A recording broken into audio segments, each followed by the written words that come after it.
think James is joining shortly and we can get started. So. Great, thank you.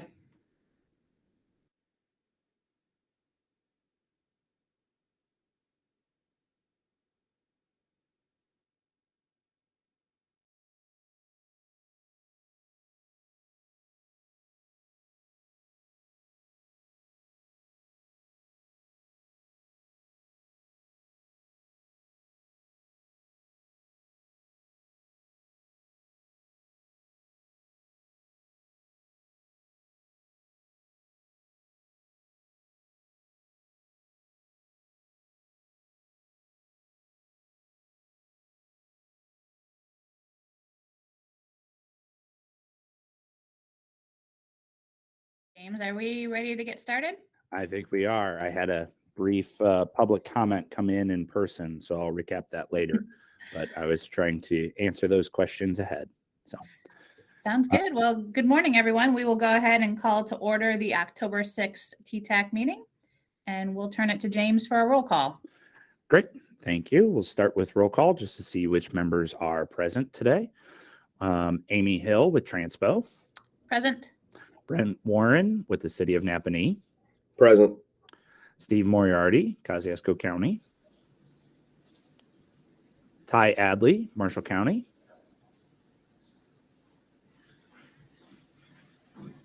David Armstrong, NDOT Fort Wayne.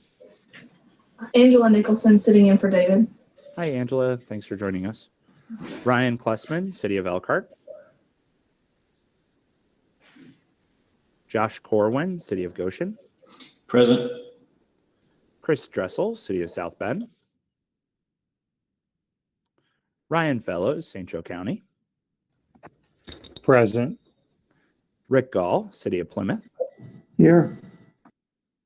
Bill Holder, Kosciuszko County. Chris Jamrose, City of Mishawaka. Natasha Kaufman, Elkhart County. Marsha McSherry, Kosciuszko County. Present. Sky Meadows, St. Joe County. Here. Jessica Miller, NDOT LaPorte. I am here. Thank you. Tim O'Donnell, South Bend International Airport. I'm present. Jason Peters, Marshall County. Charlie McKenzie, Elkhart County. I am present. Morning. Kyle Silvius, City of South Bend. I'm present. Derek Spear, City of Mishawaka. And Justin Taylor, City of Warsaw. All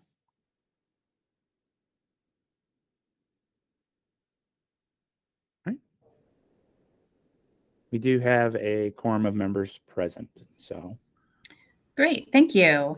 Next item on the agenda are our minutes from the September 1st meeting. Are there any questions or comments? If not, I would entertain a motion to approve the minutes. Tim O'Donnell, so moved. Sky Meadows, second. All those in favor of approving the minutes? Aye. Aye. Aye. Any opposed? If not, the minutes are approved. And we will move on to the administrative modifications with James. Yep. We have included in your packets, as well as then included online, the administrative modifications that were completed between this meeting and the last advisory committee meeting.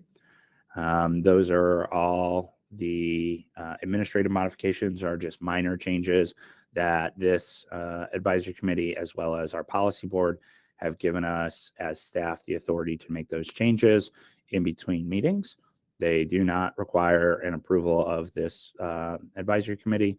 They're just provided to you as informational. So if you have any questions, please feel free to ask staff. Those are in your packets as well as online. Thanks, James. We can go right into new business. And it looks like we have Allison up first with the transportation resolution.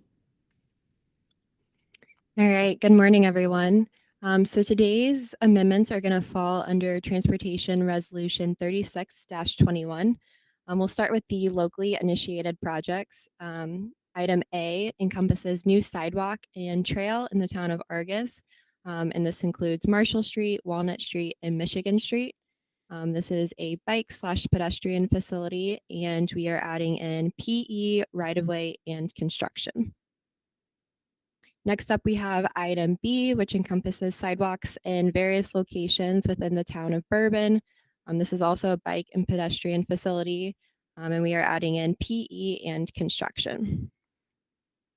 The final locally initiated project we have is item C, and this is a greenway trail, the phase 3 in the town of Plymouth. And this spans from the north area of River Square Park to the pedestrian bridge across from River Gate South. And this is a bike/pedestrian facility. And again, we are adding in PE and construction. And then we have one NDOT initiated project, item D. This is at Mayflower Road from 0.31 miles south of US 20 to Dogwood Drive. This is an HMA overlay, minor structural, and we are adding in PE. So that is all I have. I'm happy to take any questions on these, and if there are none, I would ask for your endorsement of Resolution 36-21.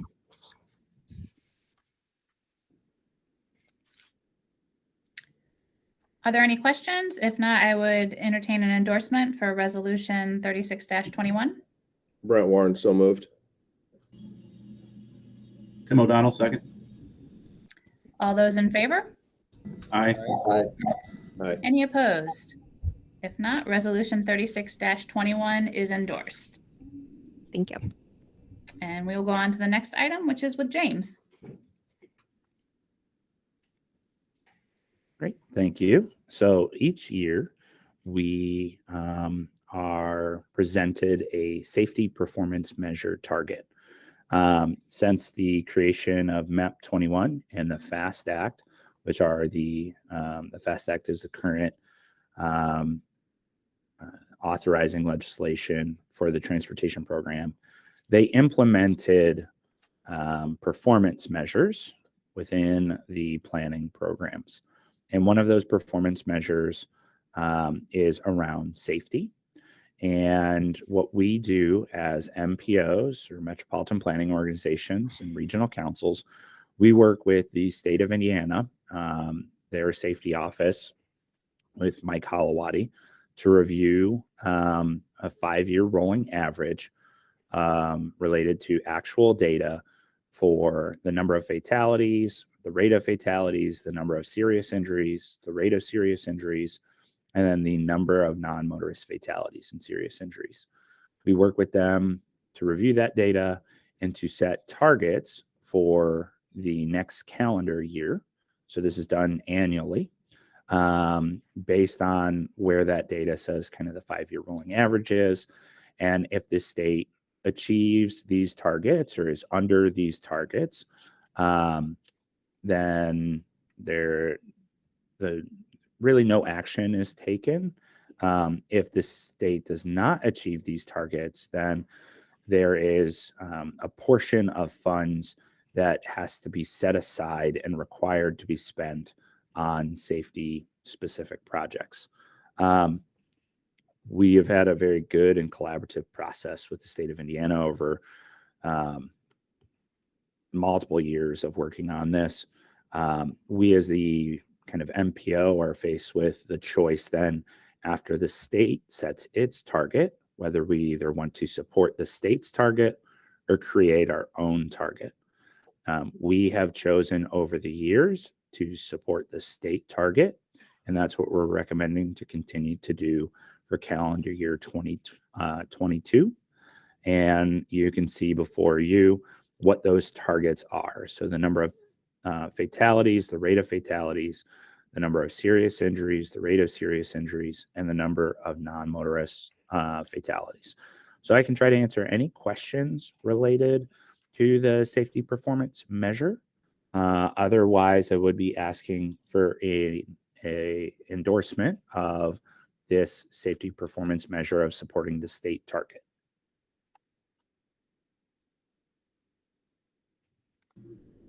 Any questions for James?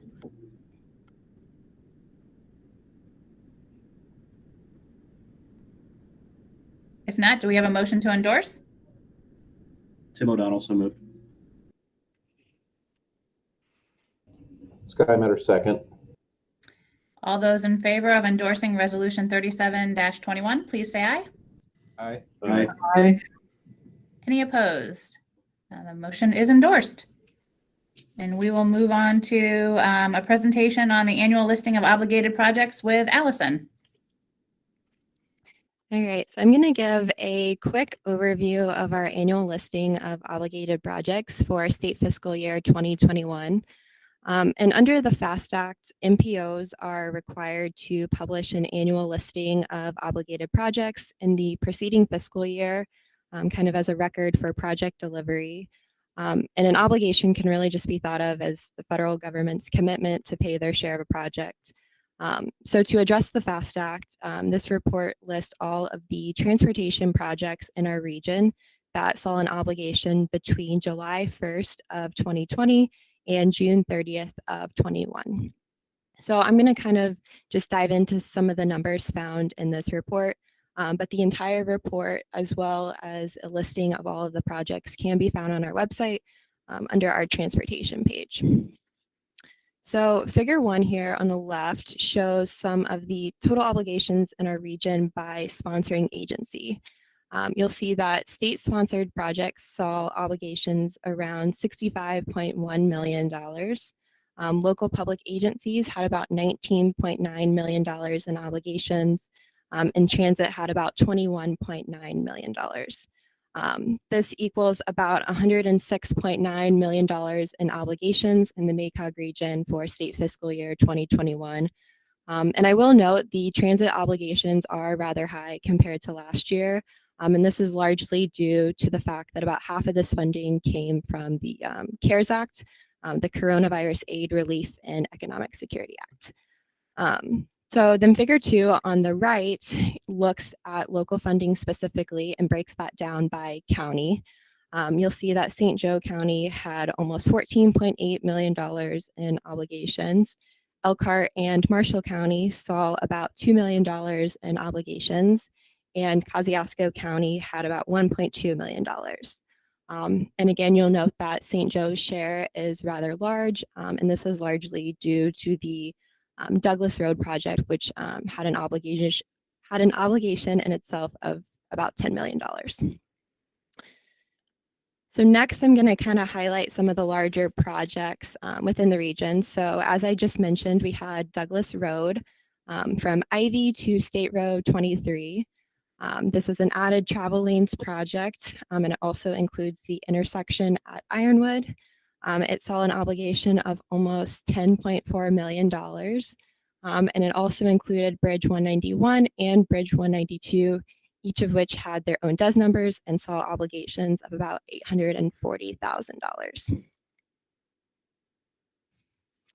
Next up, we had Coaline Trail. You can see some progress pictures here. Thank you, Kyle, for sending these our way. I think it really helps kind of visualize where the project's at. This project had an obligation of almost $1.5 million in state fiscal year 21 for a total obligation of about $1.9 million. And we'll actually be talking about phase 2 of this project today at our quarterly tracking meeting, which has a letting in January. So that will be exciting. Next up, we have the Potato Creek Trail in North Liberty. You can see a cute picture of Caitlin's son, Liam, enjoying the trail here. So this project had an obligation of about $904,000 in state fiscal year 21 for a total of about $1.3 million. And then last but not least, we have the West Jefferson Streetscape Improvement. We were able to take this picture when we were down a couple weeks ago raiding Culver's Road, so it was good to see that in person. This project saw an obligation in 21 of about $560,000 for a grand total of $660,000.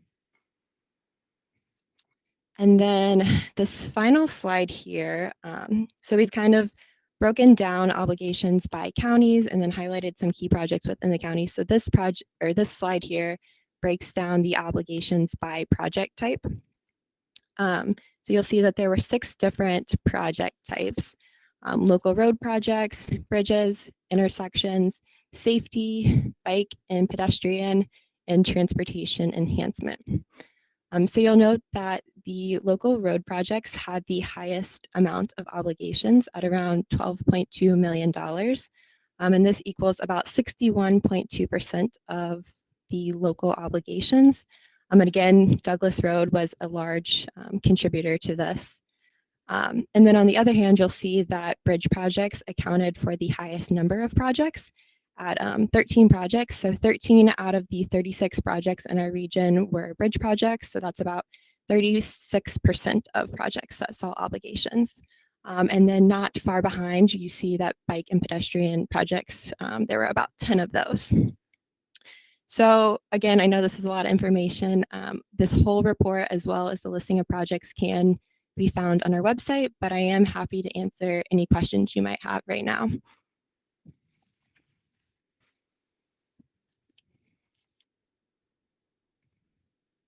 Any questions for Allison? If not, we can move right into the staff updates, and it looks like we have Allison up first. Stealing the show today, I guess. This is my last one, I promise. So I just wanted to remind everyone that NDOT will soon be accepting applications for federal funds for local road projects.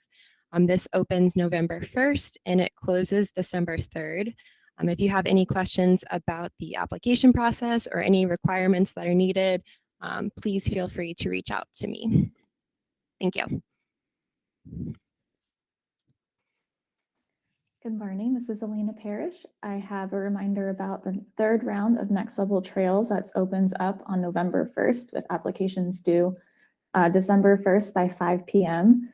In this round, there's $25 million that's being dedicated to those regionally significant projects and $10 million to locally significant projects. And as in previous rounds, there's still a 20% match required. So this 3rd round has the same goals and parameters as previously. And then all the information, the application checklist, application packets can all be found on the Next Level Trails website. They also have an informational webinar that highlights some new things for this 3rd round, and that's under the grant application information page, again, on the Next Level Trails website. If you have any questions about this or if you're interested in applying, please feel free to reach out to me. Good morning, everybody. This is Brett Roberts. I'm the Community Development Planner here at MACOG. I have 2 updates on grants from the Office of Community and Rural Affairs. The first one is the planning grant for Q4. This grant can be used for a variety of planning efforts at the local level, including master utility studies, economic development plans, as well as some others. This does require a 10% match from the community, with a max award varying depending on the actual grant you're applying or the type of plan you're applying for. And these are due on this November 12th. So we have a little bit of time with that, but if you have any need or desire to apply for that, please reach out to me or Donnie Ritzma and we can help you with that application. The second update is also from OCRA. This is the CDBG, or Community Development Block Grant Round 2. This grant is for wastewater and drinking water construction projects for non-entitlement communities. These grants require at least a 20% match from the community, so a little bit more commitment there. And this award amount varies depending on the type of plant or the type of construction project, as well as the utility rates in that community. So the full application, as listed on the agenda, is December 17th. However, the proposals are due in about 9 days on October 15th. So would be happy to talk to you about those proposals and what you need for that. And if you have any questions in the future about how your communities can utilize these grants, either again in this round or in the future, just reach out to myself or to Donnie Ritzma, and we can help navigate through that process.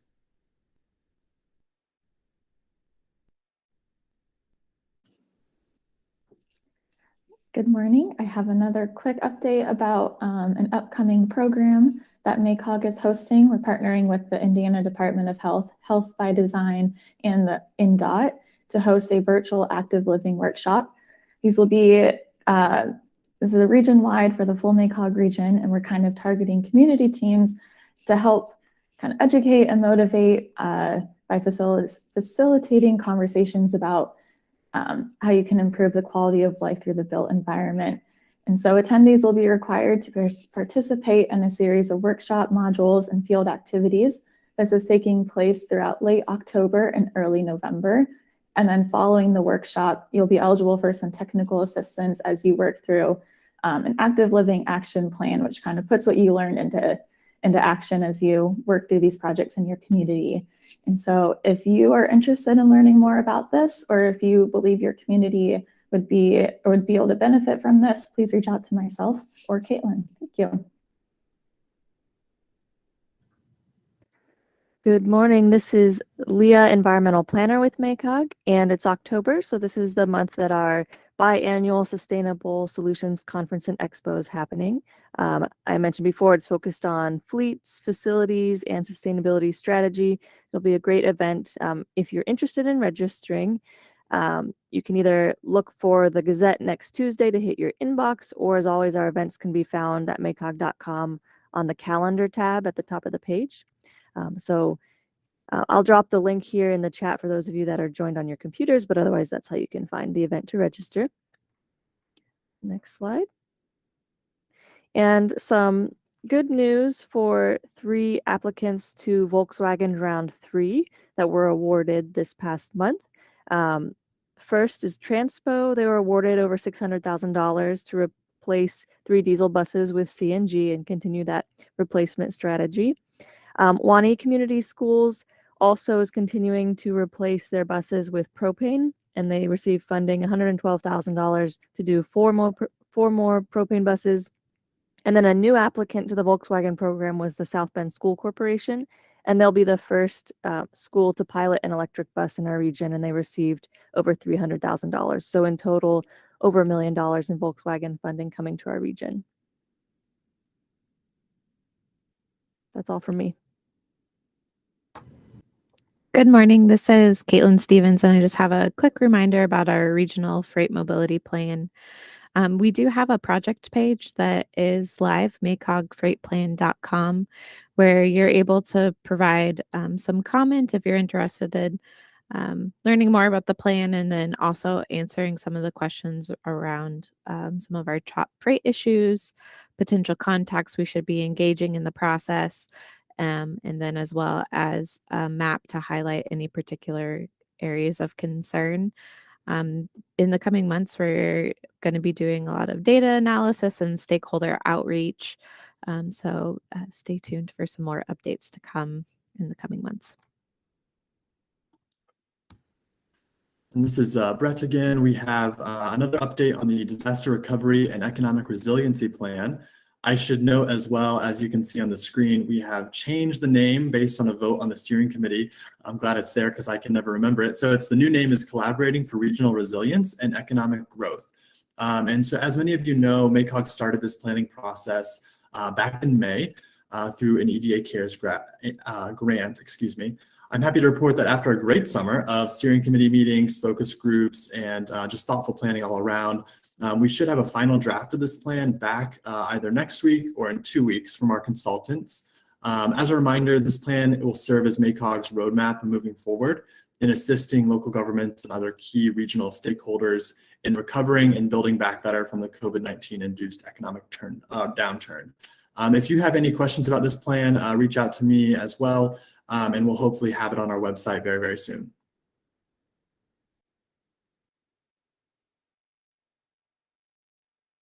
Right. Also wanted to provide everyone with an update on the Regional Comprehensive Operational Analysis. This yet hasn't gone through its branding process to have a more fun name, but there will be a more fun name in the future. But essentially what this is a deep dive into the public transit systems of Transpo and the interurban trolley to see where there are opportunities to improve, enhance, and kind of update these systems where they provide service, and making sure that it provides service to the right areas. So we'll be working with Jarrett Walker and Associates, which is a national firm of national regard on public transit, as well as their sub-consultants for public engagement. And you'll be hearing a lot more about that process as we're now under contract and getting ready to move that forward. This is a collaborative planning process where Transpo is partnering with us on that. So we look forward to working on this and kind of taking a deep dive into both of the transit systems. So just wanted to provide everyone with an update that is moving forward and that we'll have some timelines and more information in the coming months. And we would ask that for many of you to be involved in this process as we move forward. Thanks, James. We're now on to privilege of the floor. Any questions or comments from committee members? If not, do we have any? Sorry, go ahead. This is Chris Jamrose. I'm curious, has anybody heard when community crossings might be released, the choice of projects, like the round that was just closed here in August?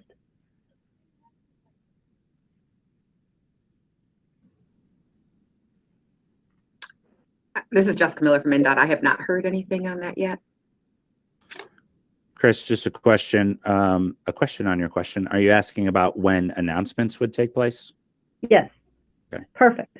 Yeah. On the announcements, I had not heard when that would move forward based on the fact that the NDOT roll call opens is that November? Mm-hmm. Yep, November 1st. I would tentatively be assuming that sometime before those applications are due for the rural call that that NDOT might want to have community crossings kind of decided so they're not having to do 2 reviews at the same time. So I would tentatively be marking November as that time frame for announcement. But that's purely speculation on my part. If you would like, I could inquire of what that timeline looks like. I was just trying to plan for next year. We did. Mishawaka was one of the ones that put in for the second call this year. So yep. That's all. That's fine. I was guessing end of October. No problem. Yep. Okay. Thank you for indulging me. Absolutely. Any other questions or comments? More just a comment kind of related to the community crossings front.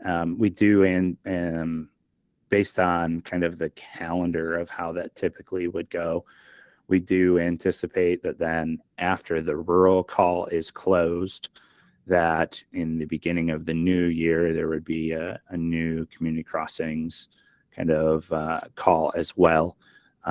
Just a reminder that if you haven't done road ratings or you need assistance with road ratings, I know probably Allie and Caitlin are asking me not to remind people of this because they've been doing a lot of road ratings recently. But if you do need that assistance, that is something that we do provide at no charge. So if that's something, whether it's this year or years in the future, you need assistance with community crossings, that is definitely a way that we could help. Thanks, James. Do we have any public comments for today's meeting? So we do have a public comment that I received right before the meeting. It's largely related to the trolley, the interurban trolley. It was a particular request that Ralph Selbring brought to us regarding where the trolley pulls into US 33, kind of on the north end of Goshen there by Walmart. And about how it may operate through the middle of a parking lot. And he was inquiring whether it might be safer if there was another way to not necessarily go through the parking lot. It's something that hadn't been brought to our attention. We believe that we operate in a pretty safe manner there, but it is something that we'll take a look at. He had also requested adding trolley stops between the high school and the Elkhart Area Career Center. So we'll take a look at that as well. But that is the only public comment that we received ahead of the meeting that I'm aware of. We do provide folks the opportunity to email in their comments, as well as then they can provide comments live on the YouTube live stream. So we'll see if any comments have been provided, Zach. Zach mentioned that there were no public comments on the live right. stream. Just wanted to make sure. So with that, then that would be our only public comments for today. Great, thank you. And that concludes our agenda items for today. So if there's no further business, I would entertain a motion to adjourn the meeting.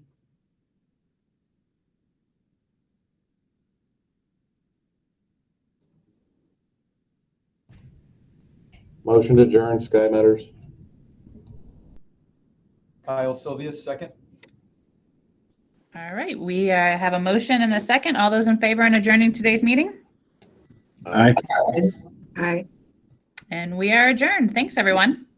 Thanks, everyone. Please note that since it's October, it is quarterly tracking day. So we will be going into meetings here to review each of those projects. So hopefully you haven't forgotten that. But we'll end the live stream here and then go into the quarterly tracking meeting. So thanks. Give us a few minutes to reset and